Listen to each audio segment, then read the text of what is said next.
Welcome दोस्तों, स्वागत है आपका नॉवेल वर्ल्ड में। आज हम सुनेंगे मोहब्बत, साजिश और एक अधूरी हकीकत का 7वां एपिसोड। तो चलिए शुरू करते हैं। कैफे मधुबन की भीड़ भाड़ में विवान आयरा के सामने बैठा था। दोनों की आंखों में सवाल और जवाब का एक समंदर उमड़ रहा था। आयरा की उंगलियां उसकी अंगूठे के चारों ओर घूम रही थी और विवान की आंखें उस हरकत पर टिकी थीं। आयरा ने सवाल किया, विवान, तुमने मुझे क्यों ढूंढा और ये सब क्यों छिपाया? मुझे सच सच बताओ। विवान ने एक पल की चुप्पी ली।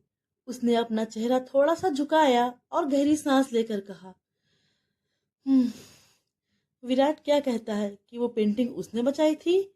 विवान ने तीखे स्वर में कहा, विराट हमेशा यही करता है आयरा। वो तुम्हारे करीब आने के बहाने ढूंढ रहा है, चाहे वो सच्चाई तोड़ मरोड़ कर पेश क्यों ना करे। लेकिन वो पेंटिंग वो तुम्हारी थी, मैंने उसे बचाया।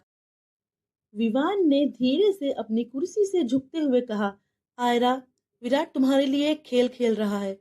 उसकी नीयत, वो तुम्हारे करीब सिर्फ इसलिए आना चाहता है क्योंकि क्योंकि क्या विवान? आयरा ने पूछा। विवान ने जवाब नहीं दिया, लेकिन उसके चेहरे पर एक अनकहा डर और चिंता साफ झलक रही थी। उसने कहा, यह बात इतनी आसान नहीं है आयरा। मैं तुम्हें सब बताऊंगा, लेकिन सही वक्त आने पर। आयरा ने गुस्से में कहा, वक्त? तुम अभी भी मुझे अंधेरे में रखना चाहते हो? मुझे सब कुछ अभी और यही जानना है विवान। विवान ने गंभीरता से कहा, अगर मैं अभी सब बता दूं तो तुम्हें खुद पर भरोसा खोना पड़ सकता है और मुझे डर है कि विराट तुम्हें अपने जाल में फंसा लेगा। आयरा अपनी कुर्सी से उठ खड़ी हुई। तुम दोनों भाई मुझे खेल का हिस्सा बना रहे हो, लेकिन अब और नहीं। अगर मुझे सच जानना है तो मैं खुद विराट से मिलूंगी और इस बार मैं उसकी आंखों में देखकर सच निकालूंगी। विवान ने उसे रोकने की कोशिश की। आयरा, ये गलत कदम होगा। विराट से सच जानने के बजाय तुम और उलझ जाओगी। आयरा ने गुस्से में कहा, शायद, लेकिन मैं अब खुद फैसला करूंगी। मुझे किसी के सहारे की जरूरत नहीं है। आयरा के जाने के बाद विवान कैफे में अकेला रह गया। उसकी आंखों में पछतावे का दर्द साफ झलक रहा था। उसने समर को फोन मिलाया और कहा, आयरा विराट से मिलने जा रही है। मुझे डर है कि वो सच जान जाएगी और मैं उसे हमेशा के लिए खो दूंगा। समर ने गंभीरता से कहा, तुम्हें उससे सच छिपाना बंद करना होगा विवान। अगर तुम्हें आयरा पर भरोसा है तो उसे सब बताओ, वरना विराट उसे अपने पक्ष में कर लेगा और ये आयरा की जिंदगी का सवाल है। विवान ने तुरंत आयरा को फोन लगाया। आयरा प्लीज वापस आओ, मैं सब सच बताता हूँ।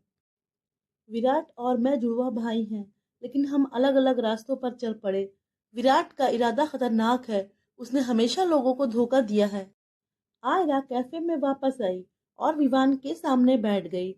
आयरा के मन में अब सवालों का एक बवंडर उठ चुका था। विवान और विराट के बीच की जंग, उनकी बातें और उनके इरादे, सब कुछ धुंधला और उलझा हुआ लग रहा था। उसने विवान की ओर देखा, जो शांत लेकिन गंभीर नजर आ रहा था। विवान, अब और झूठ नहीं, मुझे सब कुछ सच सच बताओ। आयरा की आवाज में सख्ती और बेचैनी थी। विवान ने उसकी बात पर कुछ देर सोचा। फिर उसने धीमे स्वर में कहा, आयरा, मैं जानता हूँ कि तुम्हारे सवालों का जवाब आसान नहीं है, लेकिन मैं सिर्फ ये कह सकता हूँ कि मेरी नीयत कभी खराब नहीं थी। मैंने कभी तुम्हें धोखा देने की कोशिश नहीं की। आयरा ने चिढ़ते हुए कहा, फिर भी तुम मुझसे सच्चाई क्यों छुपा रहे हो और तुमने मुझे क्यों ढूंढा?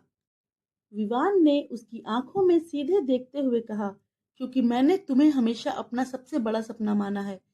लेकिन मैं नहीं चाहता था कि तुम्हें मेरे और विराट के झगड़े में खींचा जाए। मैं चाहता था कि तुम्हें खुश रखूं, चाहे तुम मेरे साथ हो या किसी और के साथ।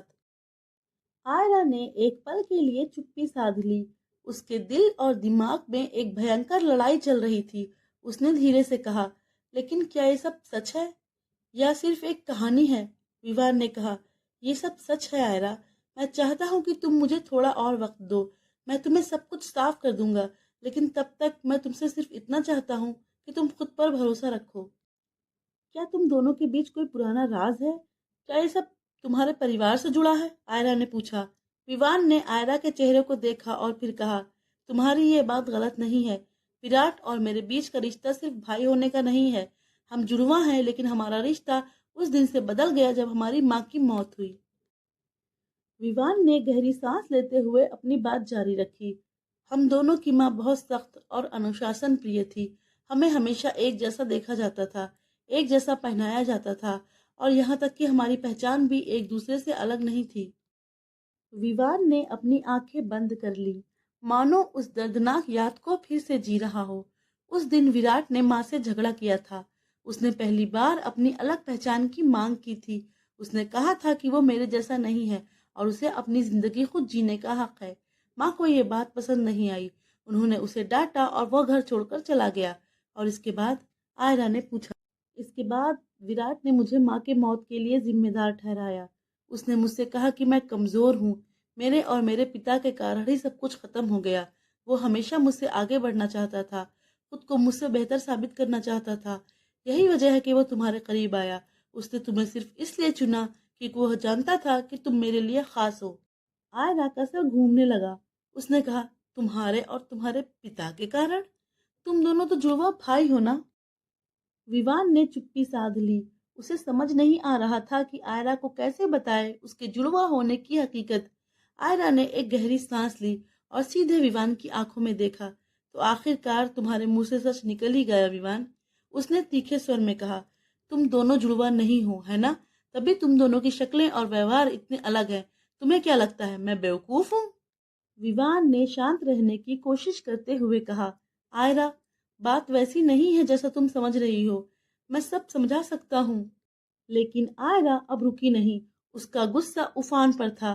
तुम क्या समझाओगे विवान? हर बार तुम बस टाल मटोल करते हो। पहले तुमने मुझसे विराट की नीयत के बारे में बताया, अब ये ड्रामा कि तुम जुड़वा नहीं हो। और ये सब तब जब मैं तुम्हें अपने सबसे करीबी मानने लगी थी। सच कहूं तो तुमने मेरे भरोसे का मजाक बना दिया। विवान ने रुकते हुए कहा, आयरा, तुम जो भी कह रही हो वो सही नहीं है। मैं तुम्हें धोखा नहीं दे रहा हूँ। मैंने हमेशा तुम्हारी परवाह की है और मैं और विवान जुड़वा हैं। लेकिन आयरा ने उसकी बात को काटते हुए कहा, परवाह? क्या यही परवाह है? झूठ पर झूठ। पहले विराट ने मुझे कहा कि वो मेरी पेंटिंग बचाने वाला था। फिर तुमने मुझे कहा कि वो गलत है। और अब ये, क्या तुम दोनों मुझे अपने चक्करों में फंसाना चाहते हो? विवान ने अपनी सफाई में कुछ कहना चाहा, लेकिन आयरा ने उसकी बात सुने बिना ही अपना पर्स उठाया। बस, बहुत हो गया। मैं यहाँ और एक पल भी नहीं रुकने वाली। जब तुम्हारे पास सच्चाई बताने का साहस हो तभी मेरे सामने आना। वो तेजी से उठी और कैफे से बाहर निकल गई। विवान उसे रोकने के लिए उठा, लेकिन उसके शब्द गले में अटक गए। वो जानता था कि आयरा का गुस्सा जायज था। कैफे से बाहर निकलते ही आयरा का गुस्सा कम हुआ, लेकिन उसकी जगह एक भारी उलझन ने ले ली। आखिर ये दोनों मुझसे क्या छिपा रहे हैं? उसने खुद से कहा। उसकी आंखों में आंसू थे। क्या मैं इतनी बेवकूफ हूँ कि मुझे असली सच्चाई समझ ही नहीं आ रही? जैसे ही वो घर की ओर बढ़ी, उसकी मुलाकात शीला आंटी से हुई। बेटा, क्या हुआ? तुम इतनी परेशान क्यों हो? शीला आंटी ने पूछा। आयरा ने थोड़ी झिझक के बाद कहा, आंटी, मुझे ऐसा लग रहा है कि कोई मेरे साथ खेल खेल रहा है। विवान और विराट दोनों कुछ छिपा रहे हैं। शीला आंटी के चेहरे पर गहरी सोच की छाया आई। आयरा, बेटा, कभी कभी जो चीजें हमें दिखती हैं वो सच नहीं होती। और जो लोग तुम्हें परेशान कर रहे हैं उनके पीछे कोई और बड़ी वजह हो सकती है। आयरा ने हैरानी से उन्हें देखा, लेकिन शीला आंटी तेज कदमों से वहां से निकल गईं, ये बोलकर कि उसे उनकी बातों पर गौर करना चाहिए। आयरा के जाने के बाद विवान कैफे में अकेला बैठा रह गया। उसने अपने हाथ से माथा पकड़ा और गहरी सांस ली। मैं उसे कैसे बताऊं कि विराट क्या करना चाहता है और क्यों हमारी जिंदगी इस मोड़ पर आ गई? तभी विराट का फोन आया। भाई, तुम आयरा को संभाल नहीं सकते तो उसे मेरे पास छोड़ दो, विराट ने एक ठंडी हंसी के साथ कहा। विवान का गुस्सा फूट पड़ा। विराट, आयरा कोई चीज नहीं है जिसे मैं तुम्हें दे दूं, और तुमने अगर उसे और परेशान किया तो मुझसे बुरा कोई नहीं होगा। विराट ने बेपरवाही से कहा, देखो भाई, सच तो यह है कि आयरा को अब सच्चाई जाननी होगी, और अगर तुम उसे नहीं बताओगे तो मैं खुद बता दूंगा। तब तक की सच्चाई जब तक कि मैं बताना चाहता हूँ, अपने हिसाब से, अपने तरीके से। तब देखेंगे कि वो किस पर भरोसा करती है। फोन कट गया।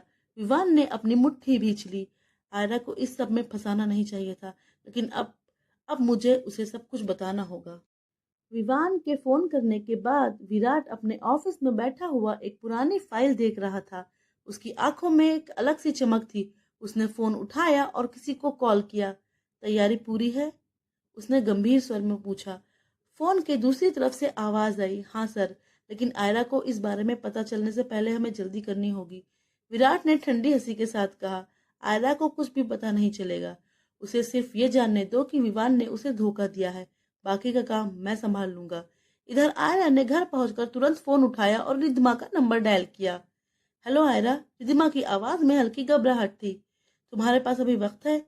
आयरा ने सीधे सवाल किया। हाँ है, सब ठीक तो है ना? रिद्धिमा ने पूछा।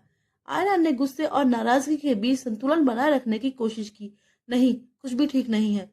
मुझे तुमसे मिलना है अभी। अभी? रिद्धिमा थोड़ा असमंजस में थी। हाँ रिद्धिमा, मुझे तुम्हारे साथ कुछ बातें साफ करनी है। तुम्हारे पास क्या सच है? मुझे सब कुछ जानना है। टडान! आगे की कहानी जानने के लिए सब्सक्राइब कीजिए, वीडियो को शेयर कीजिए, लाइक कीजिए और अपने कमेंट करके बताइए कि आपको ये ऑडियो सीरीज कैसी लगी। अगला एपिसोड कल आएगा, मोहब्बत, साजिश और एक अधूरी हकीकत का। तो तब तक के लिए बने रहिए और अपना प्यार देते रहिए। Thank you.